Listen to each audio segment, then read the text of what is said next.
right, so are you ready to, like, unlock some next-level English speaking skills? I think we've got some really cool tricks today. Yeah, today we're gonna be talking about how to speak English faster, more naturally, Yeah. more like a native speaker. Right. And not just the stuff that everybody tells you, you know? Exactly. Like, oh, just think in English. Yeah. It's like, yeah, okay, man. Easier said than done, right? Easier said than done. So we're gonna be diving deeper into some strategies that native speakers use without even thinking about it. Like, I was reading about this one technique called mental labeling. Have you ever heard of that? Mentally? Yeah. So it's like, as you go about your day, right? Uh-huh. You just look around and like mentally label everything you see in English. So basically like narrating your life in English. Yes, exactly. Okay, I can see how that would be helpful. Yeah, like you're just walking down the street, you're like, okay, tree car, stop sign, you know.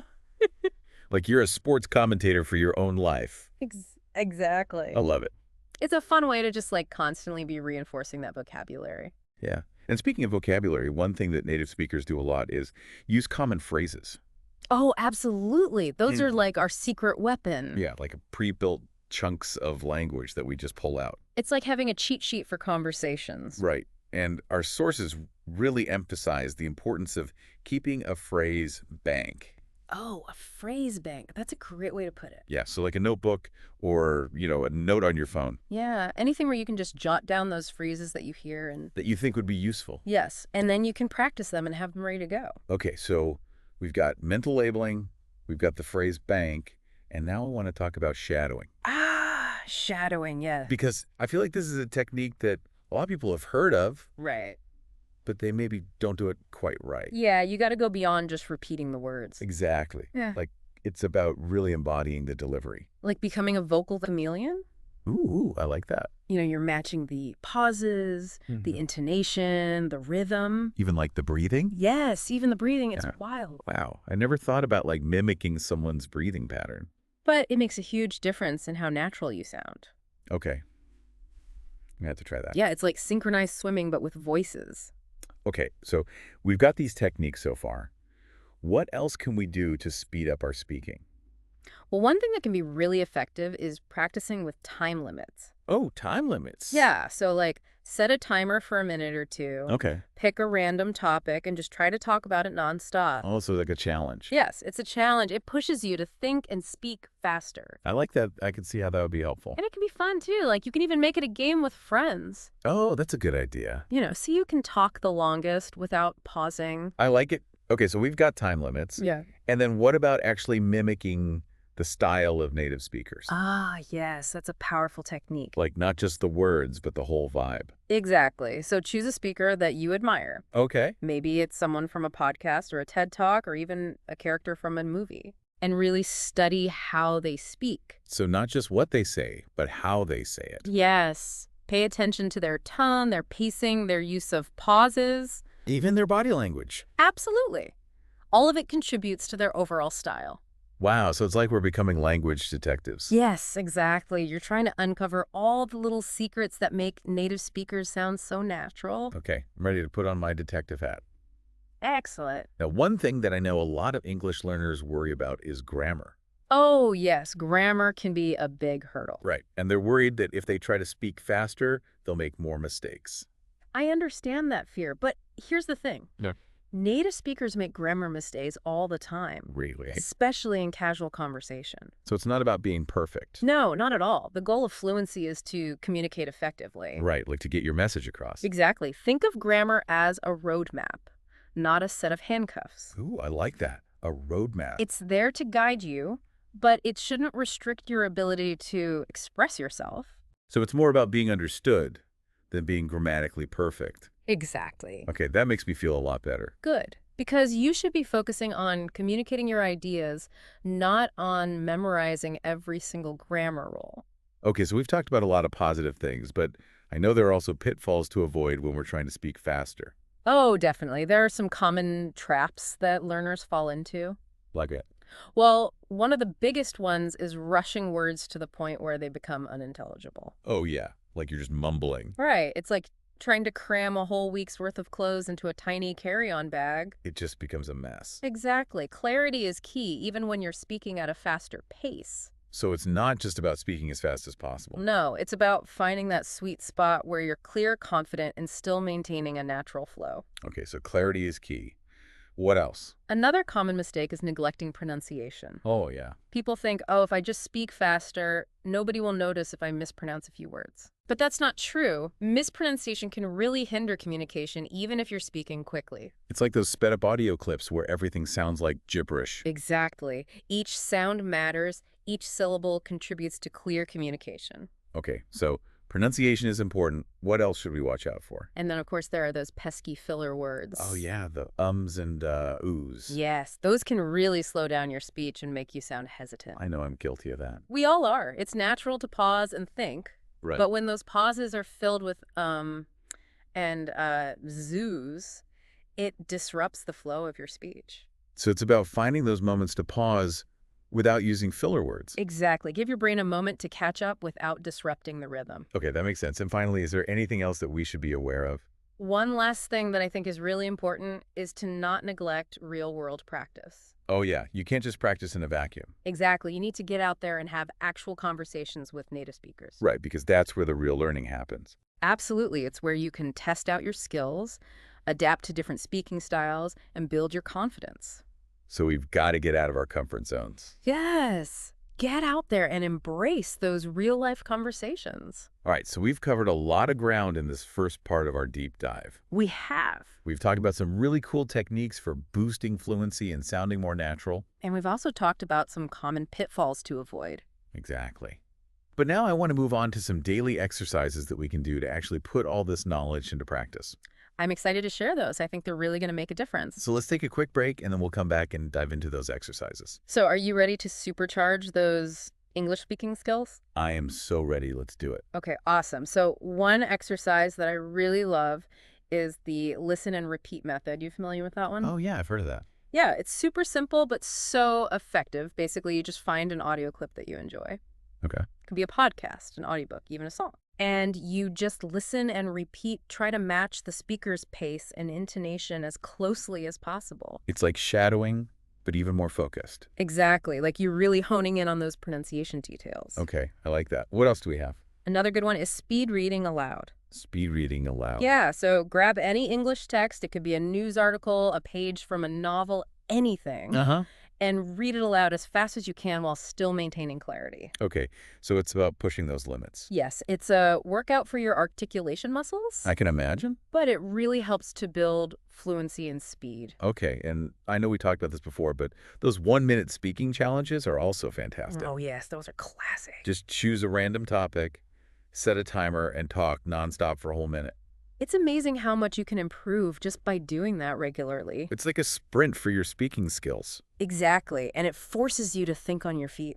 Okay, and then of course there's shadowing, which we talked about earlier. Ah, shadowing, yes, Yes. that's a powerhouse technique. And we were talking about like mimicking the speaker's breathing and all that. Yes, it's all about embodying their style, absorbing those subtle nuances that make them sound so natural. And you know what I was thinking? We could even shadow movies and TV shows. Oh, absolutely, that's a great idea. Like pay attention to the actors' facial expressions, their body language. It all adds to the And communication. it's like a more immersive form of shadowing. Exactly, and it can be a lot of fun, too. Okay, so we've got all these awesome exercises, but life gets busy. I know, right? How do we actually fit all this practice into our daily routine? That's where those little moments come in, those small pockets of time throughout the day. Like instead of scrolling through social media. Exactly. You could listen to a podcast while you're commuting, Uh-huh. or read an article aloud during your lunch break, Yeah. or shadow a few minutes of your favorite TV show before bed. It's like those fitness gurus who say, take the stairs instead of the elevator. Yes, small changes add up over time.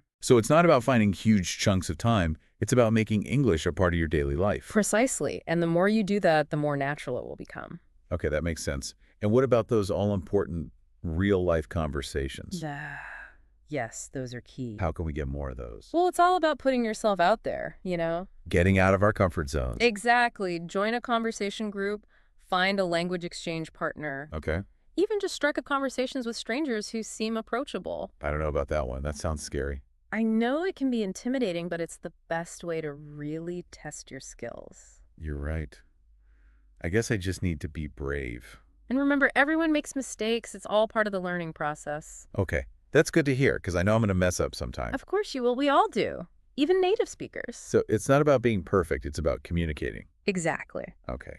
That makes me feel a lot better. Good. Because the more you practice, the more confident you'll become. You know, one thing I read about that I thought was really interesting was this idea of chunking. Chunking. Oh, yes. That's a fascinating technique. It's like grouping words together into meaningful units. Exactly like creating little mini phrases within a sentence. And native speakers do this naturally, right? They do it without even thinking about it. So instead of speaking in like a monotone stream of words, Yeah. we're adding pauses and emphasis to create these natural chunks of meaning. That's a great way to put it. It's like adding punctuation to your speech. Okay, so can you give me an example? Sure. So instead of saying, I want to go to the store, Yeah. you could chunk it into, I want to go to the store. Oh, I see. So you're adding a little pause after want to? Exactly. It sounds more natural and it's easier for the listener to process. Wow, that's a really subtle difference, but it makes a big impact. It does. And it's something that native speakers do all the time. Okay, so chunking is one technique. What else do native speakers do that we can learn from? Another one is linking. Yeah, so this is where sounds at the end of one word connect smoothly to the beginning of the next word. So it's about creating that seamless flow of sounds. Exactly. Instead of enunciating each word in isolation.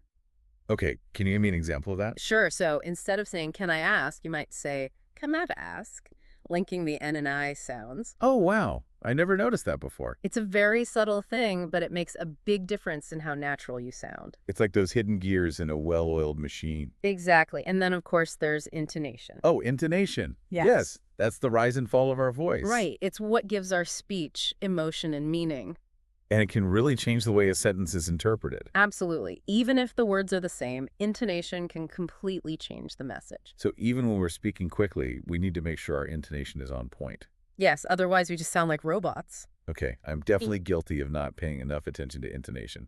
Well, it's something to be aware of because it's a really important part of natural sounding speech. Right. Okay, so we've talked about chunking, linking intonation, all these amazing techniques that native speakers use without even realizing it. It's fascinating, isn't it? It is. It's like we're uncovering all these little secrets. Exactly. And by learning these techniques, you can really start to sound more natural and fluent. Okay, so now I want to talk about something that I know a lot of English learners struggle with, Okay. and that's dealing with nerves and anxiety when speaking English. Oh, yes, that's a big one. Like, I know for me, I get so nervous sometimes when I'm trying to speak English, especially if I'm trying to speak quickly. It's totally normal to feel nervous. It's a new language. It's outside of your comfort zone. Right. But it can be so frustrating because it just makes it harder to speak. I know, and it can become a vicious cycle. You know, you get nervous, you make mistakes, you get even more nervous. Exactly. So how do we break that cycle? Well, one thing that can help is to reframe your perspective on mistakes. Okay. Instead of seeing them as failures, see them as opportunities for growth and learning. So it's about being kind to ourselves. Exactly. Everyone makes mistakes. It's part of the process. Okay. That's a good reminder. And what about like physical techniques for calming those nerves? Well, breathing can be really helpful. You know, when we're nervous, our breathing tends to get shallow and rapid. Oh yeah, I definitely noticed that. So taking slow, deep breaths can really help to calm your nervous system. So just like taking a moment to breathe before you start speaking. Exactly. It can make a world of difference. Okay, and what about visualization? Have you ever tried that? Visualization. Oh, yes, that can be powerful. So like imagining yourself speaking English confidently. Exactly. Oh. You know, close your eyes, picture yourself in a situation where you need to speak English, Yeah.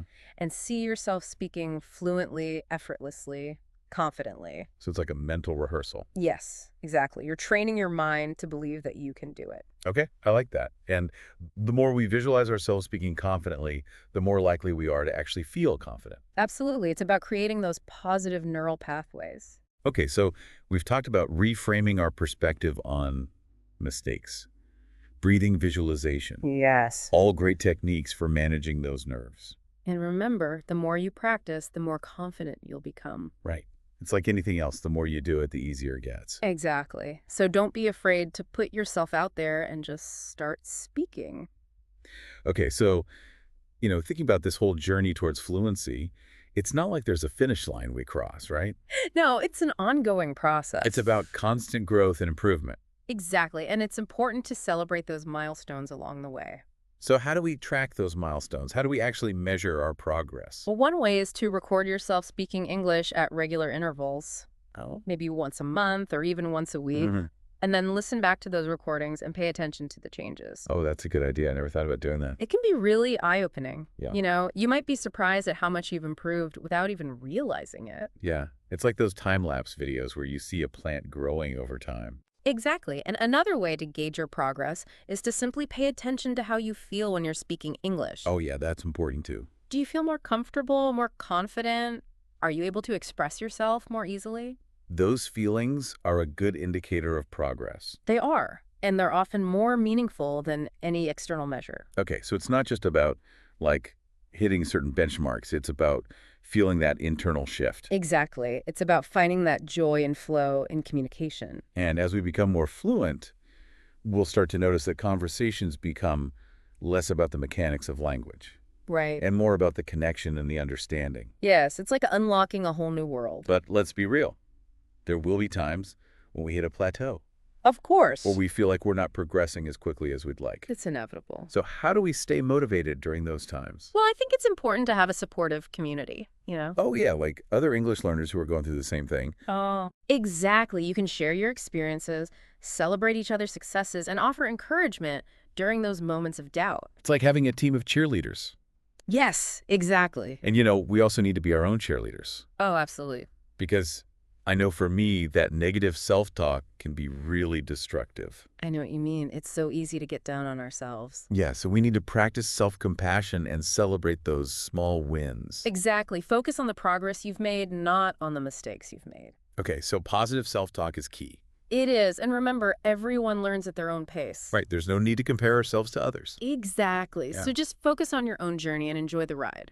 Okay, one caution that I think a lot of our listeners probably have is it even realistic to sound like a native speaker? That's a great question, and it's one that doesn't have a simple answer. Right, because I think some people believe that it's impossible. And others believe that it's totally achievable. So what's the truth? Well, I think it depends on a lot of factors. Your natural aptitude for language learning, your level of immersion. Right, like if you live in an English-speaking country. Exactly. And also how much effort you're willing to put in. So it's not just about mastering grammar and vocabulary. No, it's about absorbing those subtle nuances of pronunciation, intonation, rhythm, even cultural references. It's like becoming a cultural chameleon. Yes, exactly. It's about blending in and sounding like you belong.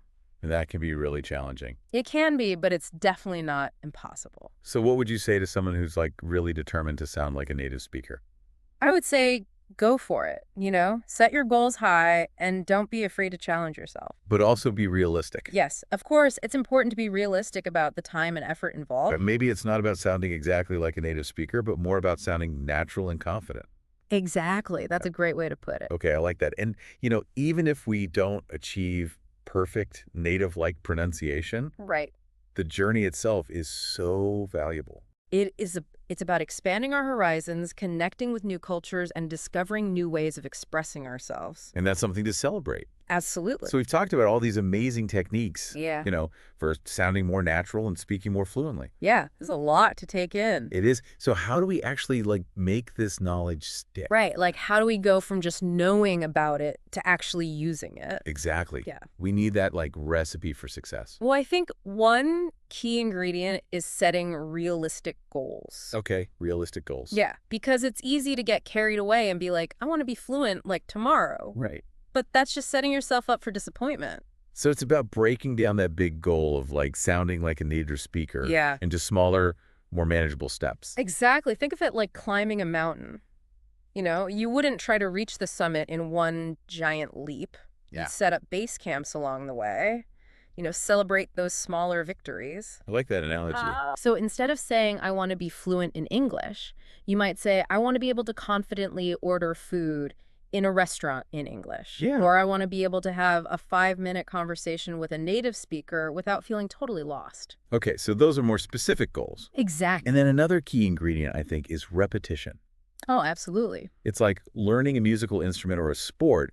The more you practice, the better you get. It's about turning those conscious efforts into subconscious habits. Right, so it becomes more automatic. Exactly. And then, of course, we need to find methods that are enjoyable. Oh yeah, if it's not fun, we're not going to do it. Exactly. So No. experiment, Yeah. try different techniques, see what works for you. And don't be afraid to get creative. Right. And remember, it's not all about structured practice. Yeah.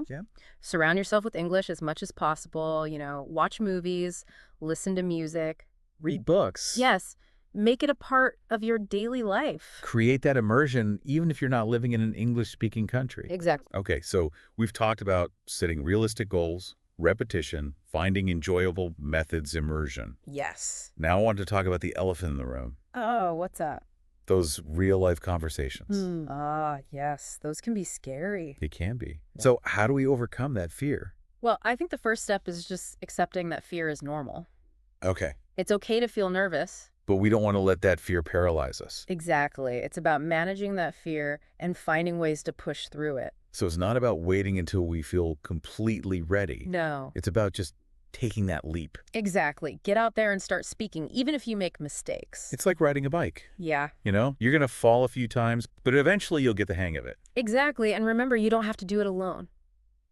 Oh, yeah. Find a language partner, join a conversation group. Surround yourself with supportive people. Yes, exactly. Yeah. And don't be afraid to ask for help. And I think it's also important to remember that the journey to fluency is not always linear. Right. There will be ups and downs. Oh, definitely. There will be days when you feel super motivated Uh-huh. and days when you just want to give up. It's all part of the process. So be kind to yourself. Yes. Self-compassion is key. Celebrate those victories. Absolutely. And don't beat yourself up over the setbacks. Exactly. You're doing great. Just keep going. We've covered so much in this deep dive. We have. I feel like I've learned so much. Me too. It's been a great conversation. It has, and I hope our listeners feel the same way. I hope so too. We've talked about mental labeling phrase, banks, shadowing, chunking, linking intonation, Managing nerves. finding enjoyable methods, setting realistic goals. It's a lot. It is, but it's all about finding what works for you Exactly. and creating your own personalized path to fluency.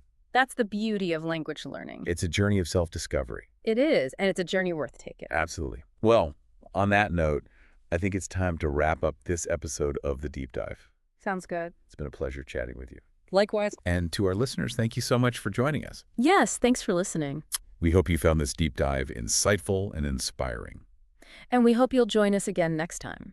Until then, keep practicing and keep those conversations flowing.